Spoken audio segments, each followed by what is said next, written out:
আসসালামু আলাইকুম সবাইকে। ছাদে এসেছি গাছে পানি দিতে। কিন্তু ছাদে গাছে পানি দিতে আসার আগে আমার কিছু বিনোদন থাকে। সেই বিনোদনগুলো করে তারপরে আমি আমার কাজ করি। কারণ নিজেকে ভালো রাখতে হবে আর এই দায়িত্ব আমাদের নিজেদেরই নিতে হবে। কেউ তো আপনার এসে মনটা ভালো করে দিয়ে যাবে না। নিজেদের মন নিজেদেরই ঠিক করে নিতে হবে। ছোট্ট একটা অপরাজিতা ফুলের গাছের মধ্যে একটা সুন্দর ফুল পেলাম।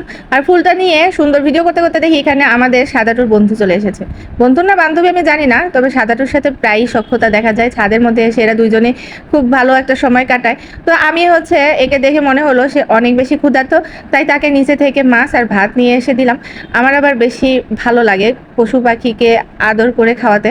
তো আমি যেহেতু এটা বাইরের বিড়াল, তাই আমি ছুঁয়েও দেখলাম না, একটু দূরে থেকে খাবার খেতে দেখে ভালোই লাগছে। ওকে খাবার খেতে দিয়ে এইদিকে যত ছাদের কাজ আছে ওগুলো সেরে নিলাম। আর আমি রান্না করব পাকিস্তানি বিরিয়ানি।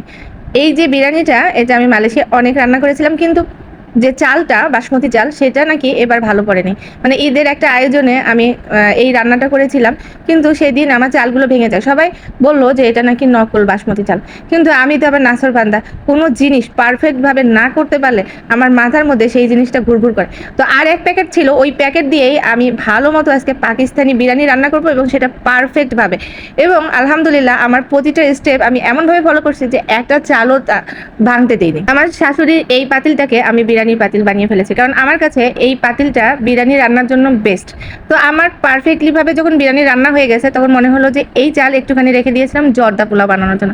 জাস্ট আজকে আমি যেই জিনিসটা করতেছি, আমি দেখতেছি চালটা ভাঙে কিনা, কারণ ওই দিন আমি যা রান্না করেছিলাম সব কিছু ভেঙে গিয়েছিল ছোট ছোট টুকরা টুকরা হয়ে।